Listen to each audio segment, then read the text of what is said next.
Kas sul võib olla leping tumedate jõududega, ilma et sa ise seda teaksid? Nii, täna räägin ühest olulisest teemast.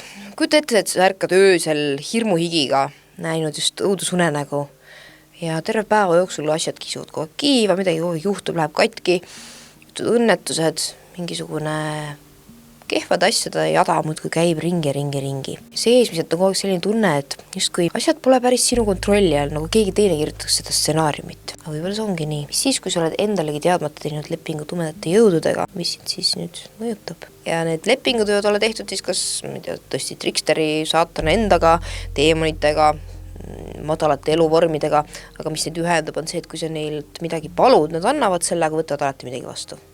Nad küll annad sõrme ja võtavad käe, nii ongi. Kuidas sellised lepingud siis üldse tekivad? Esiteks näiteks hirmust, kui sa oled olukorras, kus on eluohtlik olukord ja sa palud, et keegi aitaks, lihtsalt keegi, aga sa ei suuna seda konkreetselt jumaliku sellise energia poole, siis keegi tuleb, aga sa ei tea kunagi, kes see võib olla. See võib olla hele või tume olend.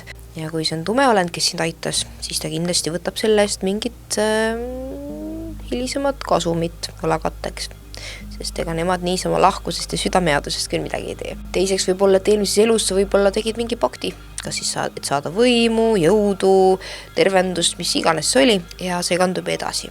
Et selles mõttes ega see sünd, surm ei muuda midagi, sinu hingel on ikkagi omad karma teemad, mitte et keegi sind karistaks, see on okei, sa võid valida, milliste jõudusega sa tööd teed, universumi seisukohalt on kõik lihtsalt energia, aga lihtsalt siis tuleb sellest mingit hinda maksta.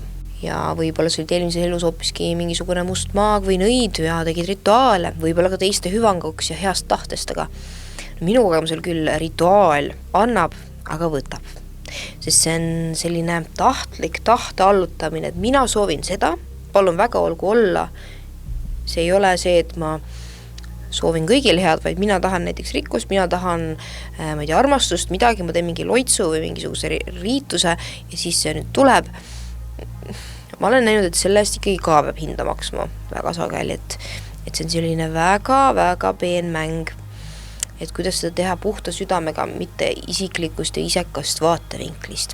Eriti, mis puudutab teiste inimeste vaba tahte mõjutamist, see on veel kohe eriti kehva variant, sest selle eest peab alati hinda maksma. Võib-olla tõesti, võib-olla nii, et sa oled kas heast tahtest või kogemata või lihtsalt korragi väga ammu mingisuguse sellise pakti teinud ja see mõjutab sind siiani. Kontrollime üle, vaatame, mis sümptomid on. No esimene on selline seletamatu hirm, ärevus ja uneprobleemid, et sa võid isegi unes näha mingisuguseid tumedaid olendeid, kes on sinu justkui ligidal või isegi tunda neid ärkvel olles, nad on kuskil sul ligidal, kogu aeg nad on seal, ei saa neist lahti, proovid oma varju eest ära joosta, aga see ei õnnestu. Teine kroonilised terviseprobleemid, mingi väsimus, mida keegi seletada ei suuda, selline kuidagi nagu raske, kogu aeg olla rusuv. Siis on tumedad energiad, on raske energiaga tegelikult. Et oled sa näinud kunagi mingit satanisti, kes on kuidagi väga rõõmus ja kannab roosasid prille ja värvilisi riideid ei ole ju, et see tumedus ja rõhuvus nagu mingis keldris elaks, et see hakkab lõpuks lihtsalt tervisele ja mõistusele ka. Selles mõttes, et lükkab sind madalasse sagedusse. Kolmandaks, ebaõnne tsükkel. Kogu aeg midagi juhtub, töö kaob, ma ei tea, saad trahvi, auto läheb katki, kõik puruneb, kõik hävineb, kuidagi lood seda rikkust ja armastust, aga samas kõik läheb ka lõhki. Kui sa oled midagi võtnud, eriti väevõimuga või teiste arvelt, siis sellest lihtsalt tuleb alati maksta põlga. Ja universum ei mõista sulle kohut, ta ütelda, ai, nüüd me karistame sind, see ei ole nii, see on lihtsalt nii, et sina võtsid, sina annad, lihtsalt nii on. Ja kui see sinu juurde tuleb, ütled, et rikkus ma luban sul tulla, siis see tuleb, sa ei ole võtnud kelleltki konkreetselt ära midagi, vaid sa lihtsalt lubad sellel endal ellu ilmuda, siis sa ei ole nagu võlgu. Et selline võtmine, see on nagu sa lähed poest varastad versus see, et sa lähed ja kasvatad ise endale läbi selle rahulolu ja kohalolu midagi, mida süüa. Seal on see suur vahe tegelikult sees. Neljandaks, tunne, et sind kogu aeg jälgitakse, et keegi käib sul selja taga justkui nagu niisugune kahtlane tunne kogu aeg.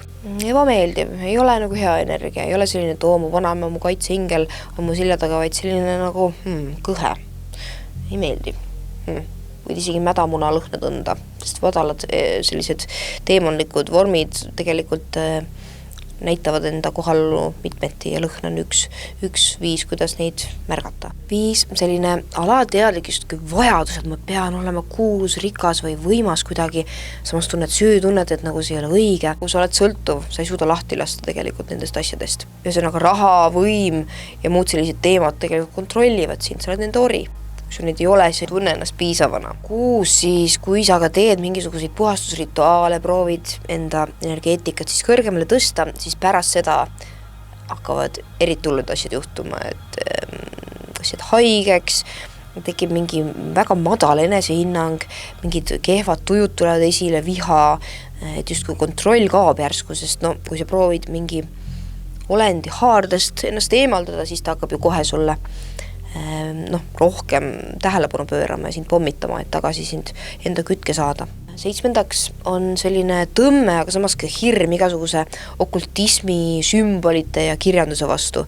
Et ühest küljest see tume maagia paelub sind, väga huvitav, teisalt on tohutu hirm, sest sa tead ju, mis sellest võib saada, su hingemälus on see olemas. Ja kuigi sa tegelikult tahad valgusesse minna, siis see tumedus ikkagi tõmbab, neelab, sa tunned, see on selline tunne, et sa lähed mingisuguse mäejalamile, vaatad sinna tühimikku kanjonisse ja tohutu tunne, et tahaks hüpata.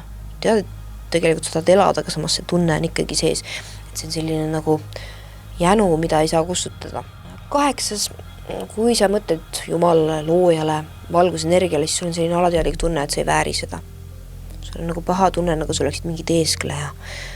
Et see on märk sellest, et mingi osa sinust on tegelikult mingi teise jõuga seotud ja see osa ei taha, et sa sinna lähed.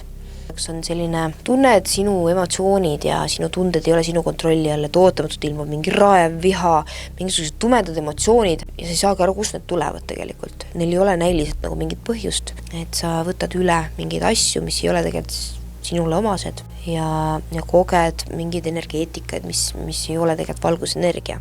10, asjad sinu ümber lihtsalt hävinevad, purunevad, tehnika ütleb ülesse, mingid veidrad glitchid käivad.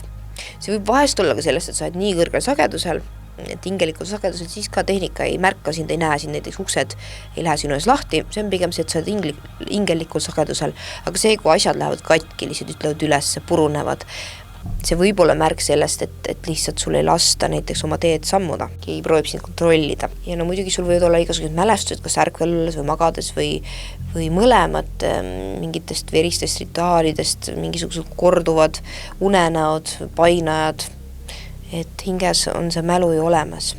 Kui sa soovid seda tühistada, siis on vaja tõesti rohkemat kui lihtsalt salveiga enda ülelaskmist, on vaja paika panna taotlus siis kõrgemate jõududega konkreetselt, sest sinul on vaba tahe ja ükski kuri jõud ei ole valgusenergiast tugevam tegelikult. Ainult sinu hirm on see, mis mängib ja ütleb sulle, et sa ei ole väärt abi küsimist, oled küll. Sa oled siia sündinud valguse lapsena ja selleks sa ka jääd, kui sa selle valid. Ehk siis, kui sa oled valmis sellest lahti laskma, isegi kui sa ei tea, kas sul päriselt on selline asi siin eluloos või mitte, siis ega sa paha ei tee. Selles mõttes see poole valimine. Nii et siis võtta endal mugav asend, tule endasse kohale ja tõesti siis ütle mina oma täisnimi. Tühistan kõik tumedate olendite, teemonite, saatanaga tehtud lepingud, vanded, veretõotused, lubadused ja tulen tagasi valguse energiasse. Ma olen valguse laps ja selleks ma jään. Ja ma kutsun tagasi kõik oma hingeosakesed, mis on läbi trauma, läbi hirmu, läbi nende tumedate vannete kuskile kaotsi läinud nii selles kui ka eelmistes eludes, kutsun nad siia tagasi. Ma olen üks tervik ja ma kõnnin valguse rada, looja teel. Ma olen vaba. Nii on. Korda seda nii palju, kui sul on vaja. Soovitan teha seda vähemalt 3 nädalat järjest iga päev, et see kinnistuks, sest sinu hirm hakkab mängima ja tumedad jõud hakkavad ka sind torkima, sinus kahtlusi tekitama, ütleme, et see on tehtud, aga kinnitas üle, sest see vana programm on võib-olla kestnud aastasadu läbi sinu erinevate elude või vähemalt selles elus ikkagi aastaid ja aastaid. Et selles mõttes ei tee paha seda uuesti üle kinnitada. Ja iga päev, kui sul tekib tunne, et sa justkui läheksid kuskil kaotsi, siis kutsu lihtsalt oma kaitseingel, valguse inglid, kõik, kellega sa koostööd tahad teha, kes on puhtad olendid, ise tunned selle energeetiku ära, kutsu nad appi ja palu, et nad juhataksid sind sellel teel. Ma olen ise ka selle läbi teinud ja mina teen sellist palvet iga päev, et ma püsiksin valguse rajal, et kõik info, mis ma kanaldan ja klientidele, sõpradele, endale, teistele, kellele iganes siis edasi annan, et see oleks läbi valguse tulenev. Et see tervendaks, hoiaks, tooks seda õnnetunnet. Et see taotus on hästi oluline. Ja sul on võime ennast tervendada, sul on võime teisiti valida. Sa ei ole kadunud, sa ei ole mingi tume olend, sa oled inimene. Tule siis tagasi oma inimlikkusesse, oma väkke ja oma valgusesse. Tere tulemast!